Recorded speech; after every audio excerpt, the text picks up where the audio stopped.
pencil. You're about to listen to the Savvy Radio Show. Learn from real-life real estate investors, experience revealed with the Savvy Landlord as your host. All right, savvy investors out there, today is Friday, and it's best day ever, or best deal ever. I know that's cheesy, but that's how we do it here at the Savvy Radio Show. My boy Lee Smith from Indiana is back, and Lee, tell me your best deal. All right, well, this is a deal we just recently put together. I bought a house, and I don't like to normally do war zones, but this is kind of really close to a war zone, but the deal was just stellar. This one was, it's a nice house. A person had passed away, cancer, and but his family didn't know what to do with the property, so they gave us a call. And the house was a nice house, had these two gigantic garages out back. And, they were wired for the mechanic. They had the air compressor lines run every 4 feet. There was an outlet every 4 feet, and there was an air compressor line hooked up every 4 feet. I mean, it was a mechanic's dream, right? And so we ended up buying this house for $9,000. I put $1,000 into it. Basically, I sent my guys in to clear all the trash and stuff out, and then I also had my electrician go in, and he made sure everything was right electrically wise. And then I marketed it out there as a rent-to-own. So the person we're putting into it is $3,000 down. She's putting $3,000 down.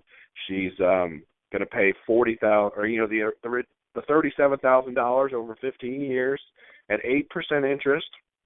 Now you guys got to follow me on this. So she's paying us. We've got $10,000 in this property. We're selling it to her for $40,000 over 15 years at 8% interest, right? So she's putting $3,000 down. Now, in 6 months, I've got one of my investors who wants to buy 5 years of that note.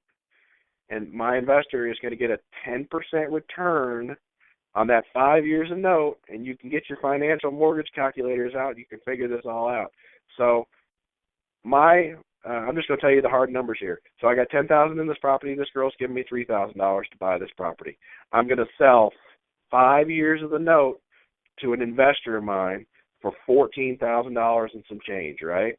So now I've got $17,000 in my pocket, right?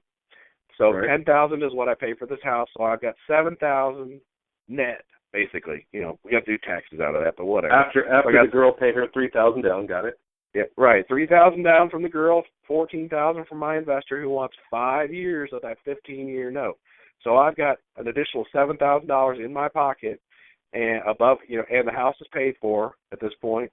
And after 5 years, I get the last 10 years of that note. So I get 10 years of, principal, interest, taxes, and insurance.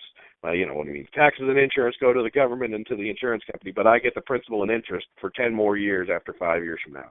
So run the numbers, and you tell me how good of a deal that was. I'm thinking that's just pretty stellar. That is. Free money, and it's for a long period of time. I love it. That's right. Right, yeah. 5 years from now, I could be sitting back and just collecting checks, baby. Yep. Awesome. Well, Lee, it's been a pleasure. You have a wonderful holiday, and we'll chat soon. Take care. All right, sir. All right, appreciate it. All right, bud. Bye-bye. Thanks for listening to the Savvy Radio Show. Glide online and listen to our other motivating episodes at savvyradioshow.com. Connect on Twitter at LandlordBook and always be buying assets.